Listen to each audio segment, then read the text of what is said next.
Lawmakers are expressing concerns over easy access to intoxicating hemp products in Ohio. Plus, people are reacting to the first presidential debate before November. And how you can start early celebrations for 4th of July from your porch. Newswatch starts right now.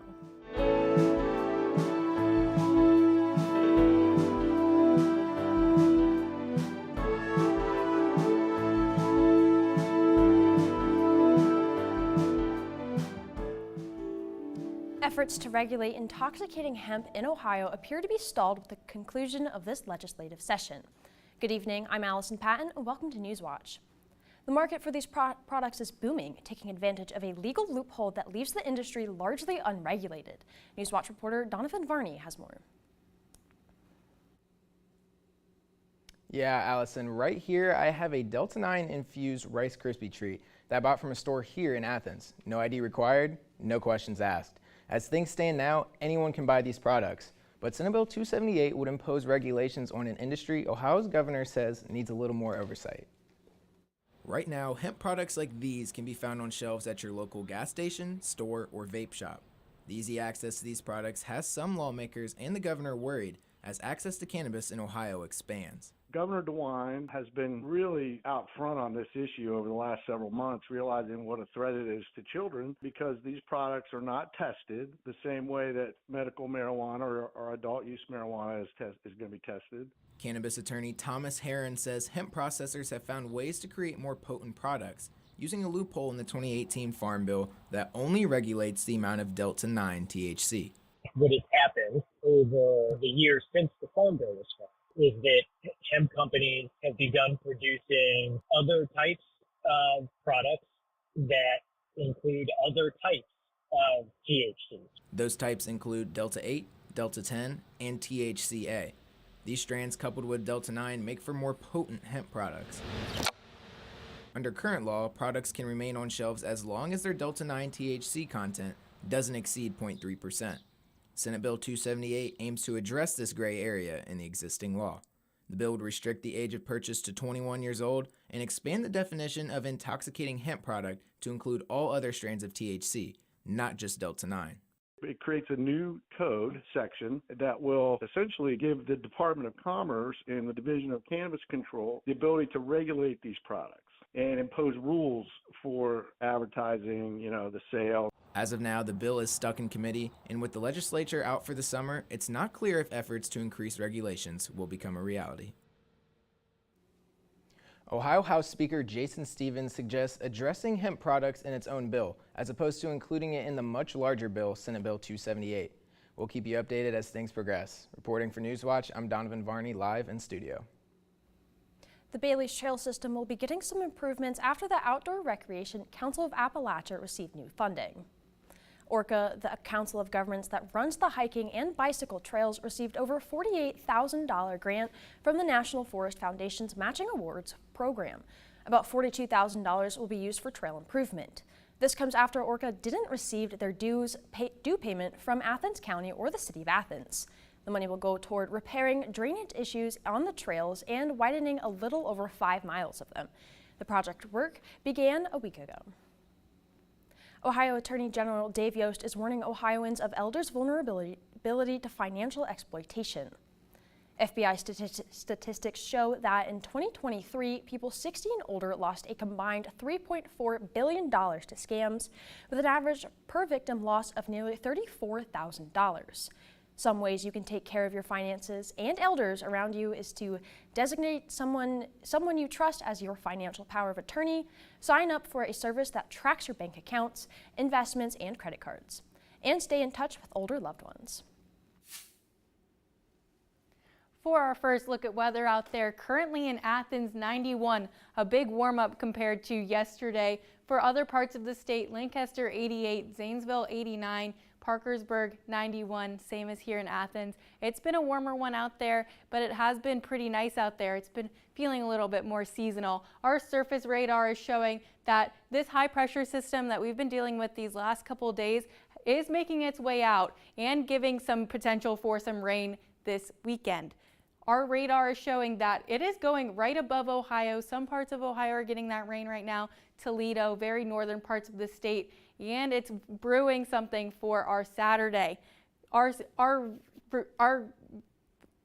humidity, there we go. Our humidity is showing how we're pretty dry here. That high pressure is drying us out, and this is really coming in, and it's going to make it humid whenever we're not experiencing that rain for our Saturday.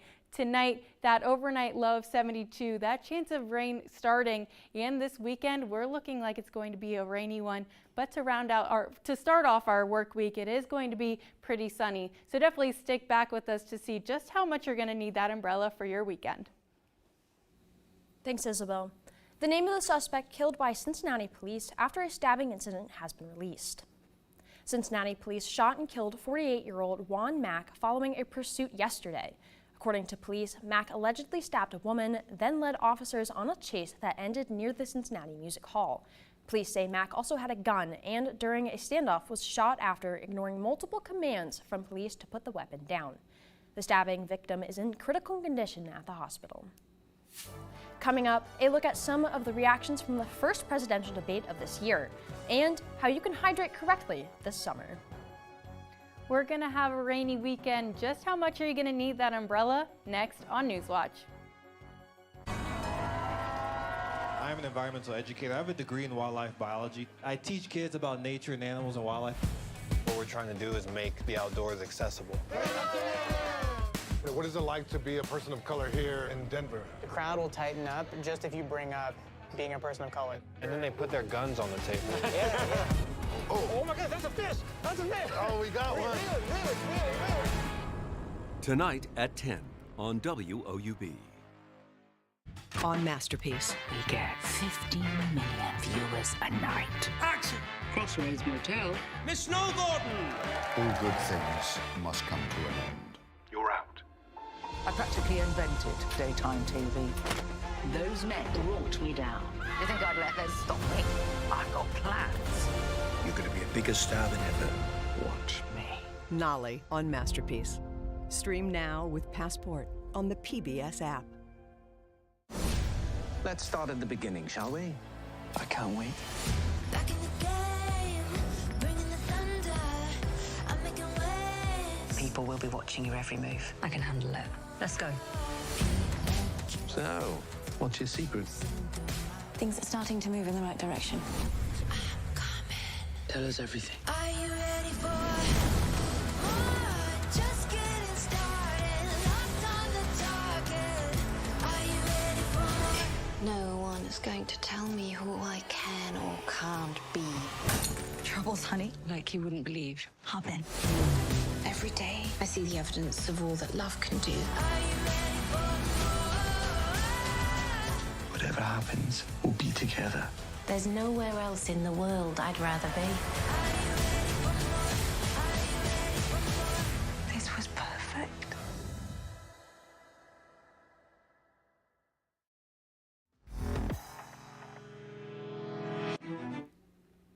In the first presidential debate of the season, President Joe Biden and former President Donald Trump went head-to-head on a wide range of issues. But lots of people are focusing in on their presentation this morning. Washington correspondent Julia Benbrook takes a look at how people are reacting.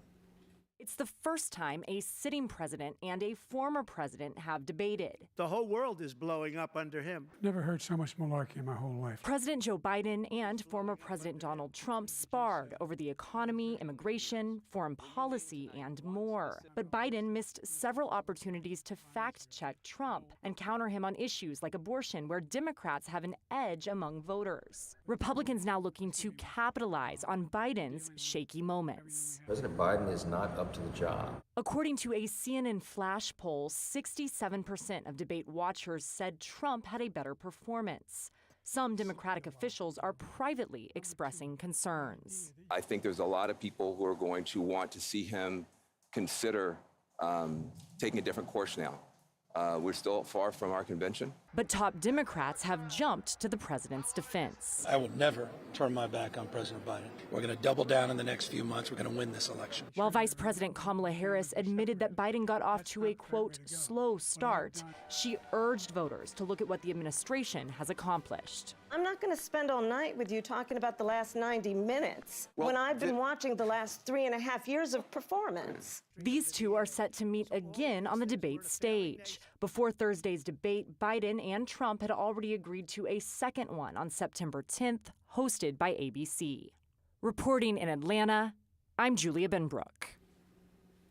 A grand jury in Texas has indicted 2 former school law enforcement officers for their roles in the failed police response to a school shooting in Uvalde more than 2 years ago.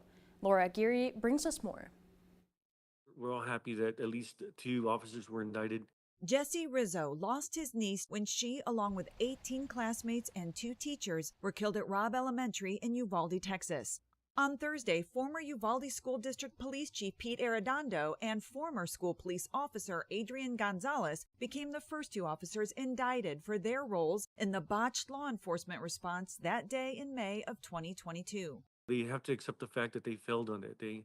And whatever consequences they're faced with, they must accept them. Arredondo was seen as the on-site commander of more than 370 law enforcement officers who waited 77 minutes to confront and kill the 18-year-old gunman, according to a damning Justice Department report released in January. The DOJ outlined many missed opportunities by police to stop the bloodshed sooner, such as hearing bursts of gunfire, getting reports that a teacher had been shot, and receiving a desperate call from a student trapped alive with the shooter.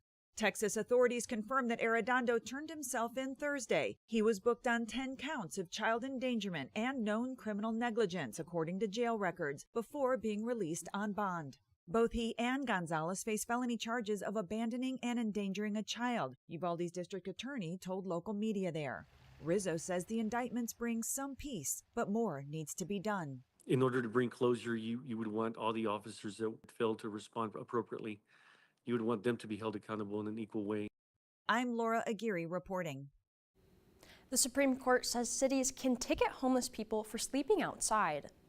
The High Court sided with the town of Grants Pass, Oregon, and its anti-camping ordinances. The case has been closely watched by municipalities across the nation overwhelmed with a growing homeless population. Justice Neil Gorsuch wrote the opinion, saying the ordinance does not qualify as cruel and unusual punishment under the Constitution's 8th Amendment. But Justice Sonia Sotomayor wrote in her dissent, sleeping is a biological need and the ruling is akin to punishing people for being homeless.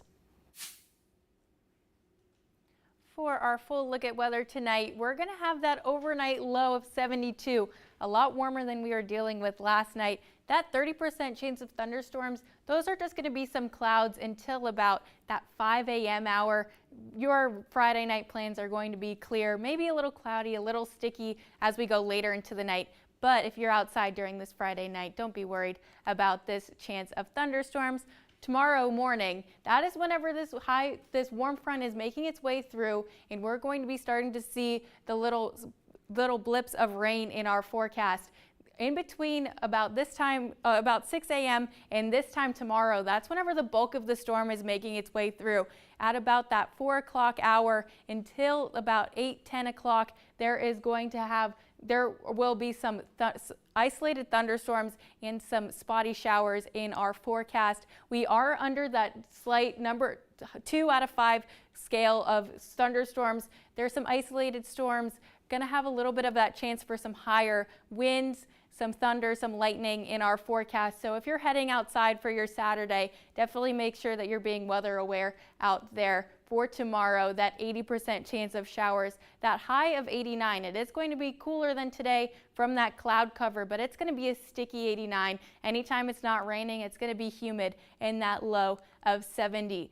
For any kind of warnings, there are some warnings for a flood watch up in those northern parts of Ohio, looking at, what is that, Steubenville, there we go, having that chance of that flood watch. 36 hours ahead, early Sunday morning, the back end of this storm is going to be making its way through with this cold front following it. We're going to be having some colder temperatures looking at the early part of next week. Sunday's really on that cusp of, is it going to be warm during the day? Yes, and then once we get to the nighttime, it could cool down quite a bit. And with this cold front, and we're seeing that high pressure system moving back in until we get hit with that chance of rain once again for the beginning of our of our midweek that our 4th of July might have some rain in it. This weekend, that showers for Saturday, that slight chance for showers on Sunday, more in the morning if you're heading outside for our Porch Fest. It is looking in the clear and having that low of 52 for our nighttime low. Our 7-day outlook, we are having those clear sunny skies on Monday. Tuesday, partly sunny. We are warming up as the week goes on, but that chance of storms is ranking up as the week goes on also. Wednesday, I know there's a lot of those fireworks shows for our 3rd of July into 4th of July. There are going to be having those chance of some thunderstorms right now on our radar. Definitely stick back with us to see just how much those are going to be impacting your 4th of July plans, because the rest of our week after Monday and Tuesday is looking on the rainy side. Definitely stick back with us next week to see just how much you're going to need that umbrella for your 4th of July. Let's take it back over to Allison. Thanks, Isabel. It's a critical part of overall health, especially in the heat. Proper hydration helps the body function normally. And in today's Health Minute, Mandy Gaither explains when to pick water and when to consider an electrolyte drink to keep you hydrated. It's long been said to drink 8 glasses of water a day, but when it comes to hydration, one size doesn't fit all. I always explain to patients that if you have a cup of coffee and a cup of water, those cancel each other out. Dr. Matthew Anastasi with Mayo Clinic says an average person may need about 4 to 6 glasses of plain water a day for an average lifestyle. However, active people may need more, and as they sweat, may also need to turn to drinks that have electrolytes. The more electrolytes you have in your body, the more water you can help to hold on to, and therefore it keeps you well hydrated. Anastasi says the problem is that many electrolyte drinks also have things you don't want excessively in your body. That's why he says to check drink labels. You may be taking in way too many calories, right? Way too much sugar, and you also may be well above your recommended dietary consumption of those substances that I mentioned. So I think, as with anything, it's a balancing act. Anastasi says choosing whether to drink plain water or grab an electrolyte drink should depend on your level of activity. For regular, low-impact, less intense exercise, he says plain water is sufficient. But if you're going on anything more than 30 minutes in duration, or anything that's going to be very intense, I do think you would benefit from hydrational support. For Health Minute, I'm Mandy Gaither. With more people taking shelter inside to beat the hot weather, a summer COVID-19 surge is here.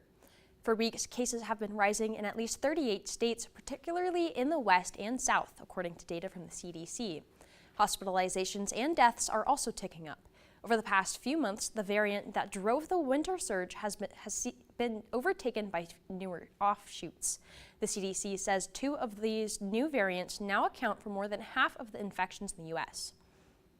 With COVID cases on the rise, the CDC says anyone 6 months of age and older should receive one of the new COVID-19 vaccines when they become available this fall.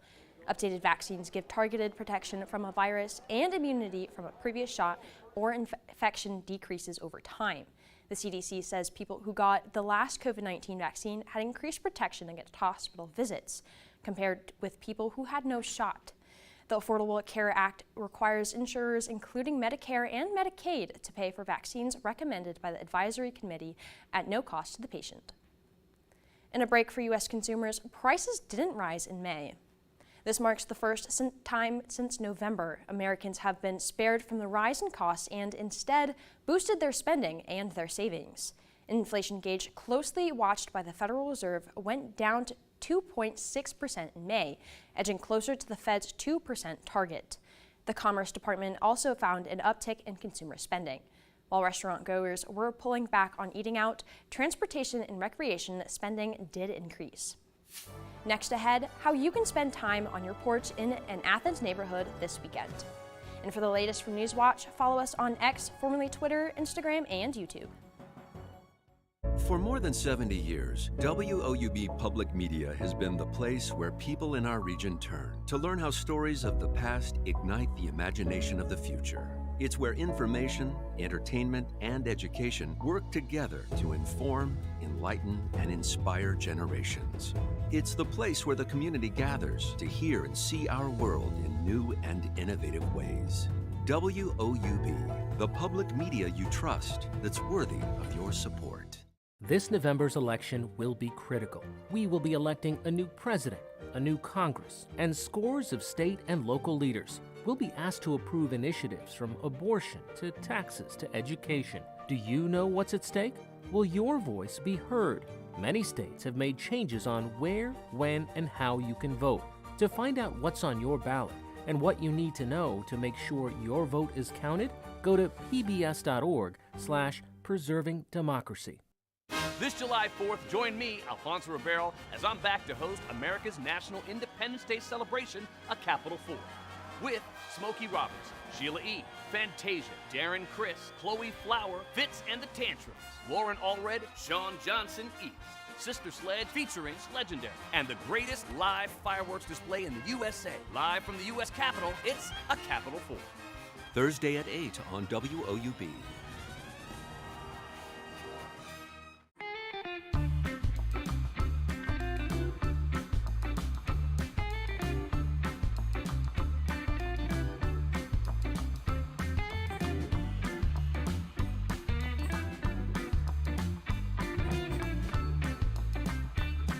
If you don't drive it, donate it and support something you use every day.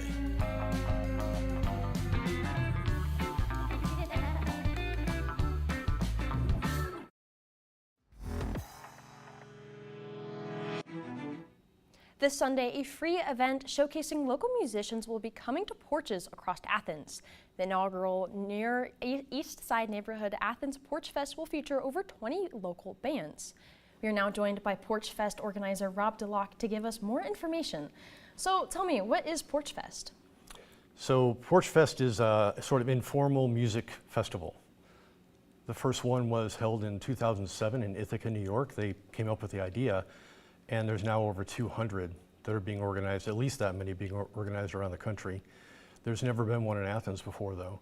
And about 5 years ago, some of us in the neighborhood came up with the idea to have a Porch Fest. We thought it'd be a great place to do it in the Near East Side neighborhood. We have lots of porches. It's a great community. What better way to showcase the community and showcase the musicians, the musical talent we have here in Athens. We have amazing musical talent for a small city. All right, and so what is kind of the goal of the event? So, okay, in other words, how does this kind of draw our community together? Thank you. So it's to build a community. That's really, I sort of said that already. I think that's why I was drawing a blank there for a second. So build community is really one of the keys. Showcase the neighborhood, bring people together. We're expecting people from outside the neighborhood, of course, to come, maybe even in the county, but it's not really being billed as a bigger event than that. But there's a lot of enthusiasm about this event. Okay. Everybody I talked to is like excited about it, and so I think it's going to be a really good turnout. All right, and speaking of turnout, what do you think people should come prepared to bring or come prepared to see when they come out this weekend? So one of the things is the weather is slightly questionable, although it's looking really good. I think the rain's going to pass, and we're going to have a great sunny afternoon in the city for the event. But bring an umbrella might make sense, or maybe for shade if the sun comes out. Right.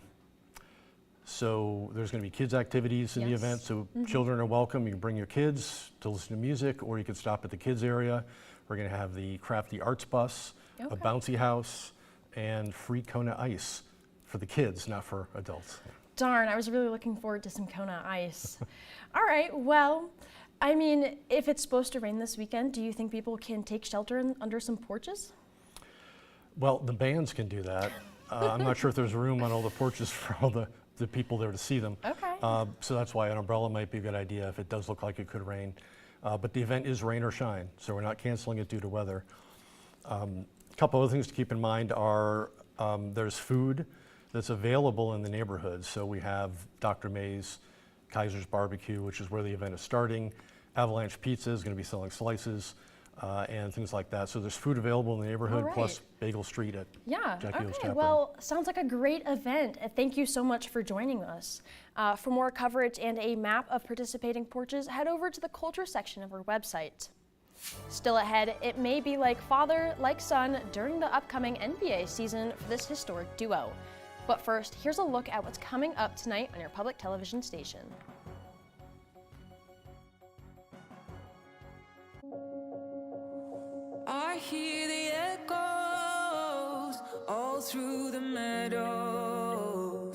breathe in and let go. That sweet surrender. I've been running, running, running all through the night. You can knock me down, but I've got my will to survive. Rise up, rise up, rise up.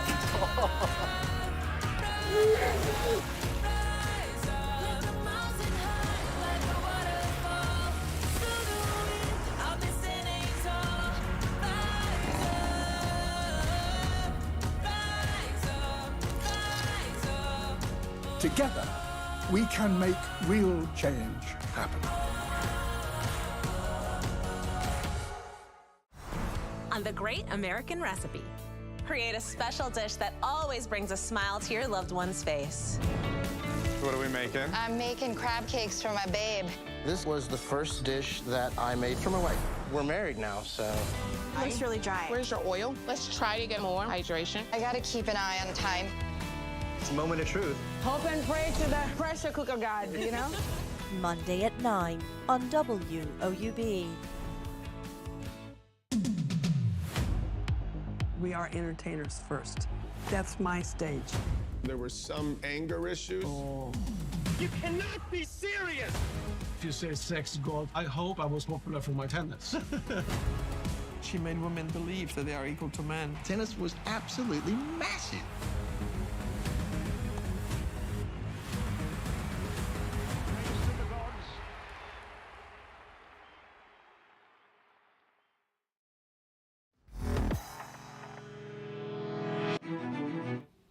Finally tonight, the LA Lakers selected Bronny James in the second round of the NBA draft yesterday.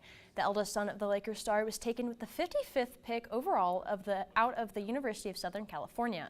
That means Bronny will have the chance to play on the same team as his father, the league's all-time leading scorer, LeBron James. LeBron even said he'd become a free agent and give up millions of dollars to go play for whatever team drafted his son. Next season could mark the first time a father and son have ever played in the league at the same time. Isn't that so cute? Father and son on the same team. I love that. That is so wholesome. It is very wholesome. You know, LeBron, like, GOAT. It is going to be definitely an interesting season out there to see both the father and the son. Usually it's like a little bit of like a coach, father-son moment, but it is awesome to see them both out there. For our final look at weather currently, that 90 degrees, those partly cloudy skies. We're going to have a warm night tonight with that overnight low of 72. That 30% chance of storms is looking like it's going to hit us later in the night. So if you have those Friday night plans, definitely don't cancel because of rain. Tomorrow, that 80% chance of showers. You might want to watch out for those outside plans for your Saturday. That high of 89 and that low of 70. For tomorrow, we have that slight risk of some thunderstorms in our area. If you're going to be outside, if you're going to notice anytime that it's raining, you will have a little bit of a chance for that lightning, for that thunder. On Sunday, that chance of showers is in the early morning, and then for your Sunday night, it's going to look beautiful for Porch Fest. The rest of the week, Monday, Tuesday, sunny, and then on Wednesday and Thursday and Friday, we do have that chance of showers. So definitely stick back with us to see if your 4th of July plans are going to be changing. It is going to be a beautiful tonight until those showers really round out our weekend. And that does it for our broadcast this evening. Thanks for watching. For Isabel Isco and Donovan Varney, I'm Allison Patton. Stay tuned for the PBS News Hour coming up next. And remember, you can find the latest news anytime at woub.org or follow us on social media. Have a great night.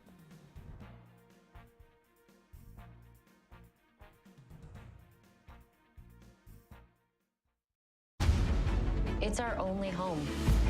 This was a totally unexpected discovery. Just growing anticipation and excitement, and then boom.